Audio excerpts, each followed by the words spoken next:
2025 SLST 9, 10, 11, 12 গুরুত্বপূর্ণ update রয়েছে। ভিডিওটা মন দিয়ে দেখো, আশা করি অনেক প্রশ্নের উত্তর পেয়ে যাবে। 2025 এসএলএসটি কখনোই ক্যান্সেল হবে না, কোনো প্যানেল ক্যান্সেল হবে না। আমি তোমাদের মারাত্মক ডকুমেন্টস দেখাচ্ছি, সঙ্গে এটাও বলছি যারা 2025 এসএলএসটিতে চাকরি পাওনি, মানে 11, 12 চাকরি পাওনি, 9, 10 ডাক পাওনি, তোমরা প্রস্তুতি শুরু করে দাও। এসএলএসটি 3 আসছে, খুব তাড়াতাড়ি আসছে। এই পুরো নিয়োগটা সুপ্রিম কোর্টের নির্দেশে হচ্ছে, 31শে আগস্টের মধ্যে কমপ্লিট হয়ে যাবে।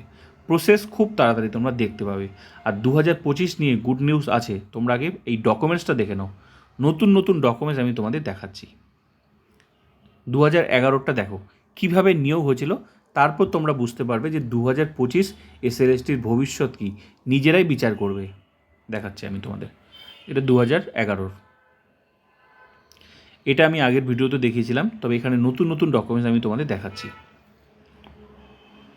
তখন 2011তে টেট হয়েছিল। টেট হওয়ার পর তারপরই হচ্ছে main recruitment. 60 number subject, 30 number academic, আর হচ্ছে 5 নাম্বার ইন্টারভিউ আর 5 নাম্বার এক্সপিরিয়েন্স। ক্লিয়ার? এবার দেখো আসল খেলা। এই যে এটা দেখো 35, 35। এবার এই 35 কি? এই 35-এর মধ্যে এক্সপিরিয়েন্স ঢুকে আছে। এখন যেমন 2025 এসএলএসটিতে অ্যাকাডেমিকে দুটো part, A and B. A educational qualification 10, তার মধ্যেও ভাগ আছে, পার্সেন্টেজের ব্যাপার আছে, কেউ 10-এ 10 পাবে, কেউ 8 পাবে, কেউ 6 পাবে। তো এখানে হচ্ছে তো কেউ তাহলে অ্যাকাডেমিক এখানেও ব্যাপার আছে, 6, ঠিক আছে, 14, 5, এখানেও পার্সেন্টেজের ব্যাপার আছে। তো বিষয় হলো এই যে 35, এই 35টা হলো সব কিছু নিয়ে, এক্সপিরিয়েন্স নিয়ে, আর শুধু অ্যাকাডেমিক কিন্তু 30। তো এখনও তো তাই, 2025ও তাই। অ্যাকাডেমিকে দুটো পার্ট, এ হচ্ছে এডুকেশন কোয়ালিফিকেশন 10 আর এক্সপিরিয়েন্স হচ্ছে 10। তো অনেকের যারা ফ্রেশার্স তাদের 10 নেই, তার 10-এর জায়গায় 0। আর যারা গ্যাজেট মেনে বা এসএসসির রুলসের যারা টিচার্স তারা 10 পেয়েছে। সবাই কিন্তু না, আবার টিচার্স হলেই যে 10 পাবে সেটাও না কিন্তু, তাহলে রুলস অনুযায়ী পেয়েছে। তাহলে কারো হলো 20-এ 20, আবার কারো হলো 10। তো সেখানেও ছিল কী হলো 35, কারো 30, কারো 35, 2011 তো। এবার সবচেয়ে লেটেস্ট তোমরা দেখো, তার মানে এক্সপিরিয়েন্স নিয়ে কিন্তু 35, এই 35 কিন্তু যোগ হয়ে ইন্টারভিউ লিস্ট তৈরি হয়েছে, প্লাস সাবজেক্ট। এবার তোমরা দেখো সাবজেক্ট প্লাস সাবজেক্টের নাম্বার প্লাস এই তোমার কী বলে এই অ্যাকাডেমিক পুরো পার্টটাই যে 35, সব কিছু মিলে ইন্টারভিউ লিস্ট তৈরি হয়েছে। 2025-এ যেমন 80-80-র মধ্যে 60 হচ্ছে রিটেন, 10 নাম্বার এক্সপিরিয়েন্স, আর 10 নাম্বার হচ্ছে অ্যাকাডেমিক। তো টোটাল হলো 80। এবার কারো কারো 70, তো 10 নেই তাই 70। তো সে সময় তো 30 ছিল, তো 60, 30-এ 90। এখানেও তো 60 রিটেন প্লাস 30 অ্যাকাডেমিক, 30, 90। আবার কারো আবার 95 কাদের, যারা টিচার ছিল।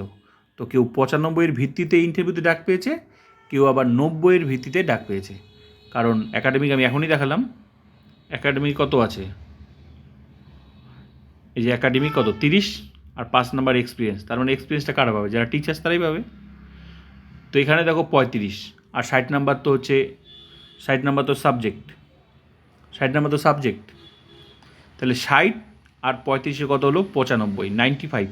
95-এর ভিত্তিতে ইন্টারভিউ লিস্ট তৈরি হচ্ছে, মানে ইন্টারভিউতে ডাক পেল। আর এবার 2025-এ কত 80-র ভিত্তিতে ইন্টারভিউ লিস্ট তৈরি হচ্ছে। তার মানে তখনও কিন্তু কেউ 90-এর ভিত্তিতে ডাক পেয়েছে, আবার কেউ 95-এর ভিত্তিতে ডাক পেয়েছে, যেটা কাট অফ ছিল সেটা ডাক পেয়েছে।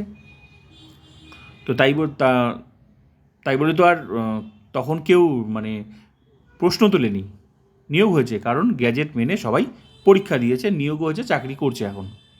তাহলে ক্লিয়ার হয়ে গেল। এবার আসল ডকুমেন্ট, আরও ডকুমেন্টস দেখো। এবার দেখো প্যানেল, ফাইনাল প্যানেলটা দেখো, মেরিট লিস্ট দেখো। এখানে এই যে ক্যান্ডিডেট ক্যাটাগরি জেন্ডার পার্টটা, যার যেটা সেটা। এখানে দেখো যে অ্যাকাডেমিক আর এই যে এক্সপিরিয়েন্স, অ্যাকাডেমিক আর এক্সপিরিয়েন্স একসাথেই, যেটা আমি তোমাদের দেখালাম 35 2011-তে, 2025 এসএলএসটিও তাই, একাডেমিকে দুটো পার্ট এ অ্যান্ড বি, একটা এডুকেশন কোয়ালিফিকেশন 10 আর একটা হচ্ছে এক্সপিরিয়েন্স 10, টোটাল 20 যোগ হবে। 20-20-র মধ্যে কেউ 0 পেতে পারে, আবার কেউ যে 10-এ 10 পাবে, এক্সপিরিয়েন্স 10-এ 10 সেটা না, কিন্তু কেউ 2 বছর চাকরি করলে 4 পাবে।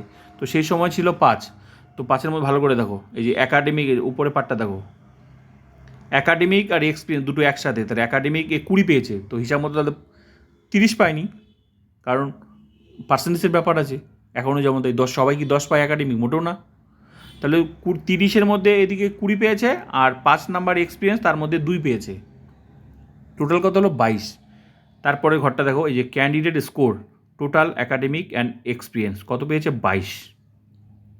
তার মানে একাডেমিকের সাথে এক্সপিরিয়েন্সটা যোগ ছিল, তখনও ছিল 2011-তে, তারা চাকরি করছে, পুরো প্যানেল চাকরি করছে, তারা এখন চাকরি করছে। এর মধ্যে অনেক টিচার্স আছে যারা আবার 2016 নিয়ে প্রশ্ন করে, আবার 2025 নিয়ে প্রশ্ন করে এক্সপিরিয়েন্স নিয়ে, তারা কিন্তু নিজেরাই এই প্যানেলে চাকরি করছে, এই যে একাডেমিক অ্যান্ড এক্সপিরিয়েন্স। এবার ভালো করে দেখো, 22 হলো, তারপরে দেখো পার্ট 1 কি 33.50, এটা কি?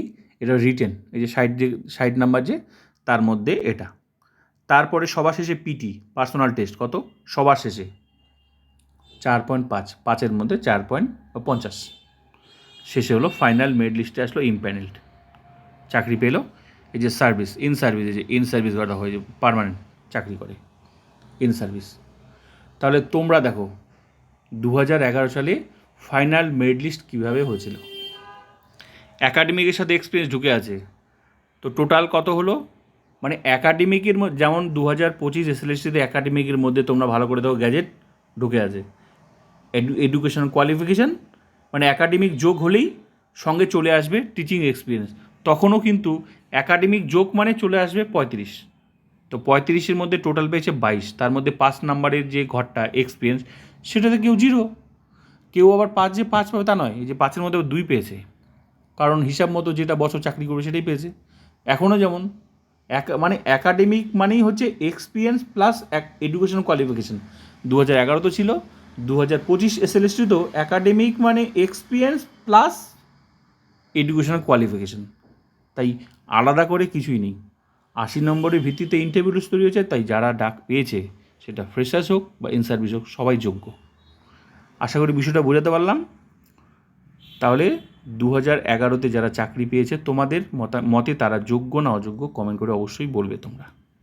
পুরো প্যানেলটা আমি প্রত্যেকটা ডকুমেন্টস আমি তোমাদের দেখালাম, ঠিক আছে? ভিডিওটা ভালো লাগলে like, comment, subscribe and share.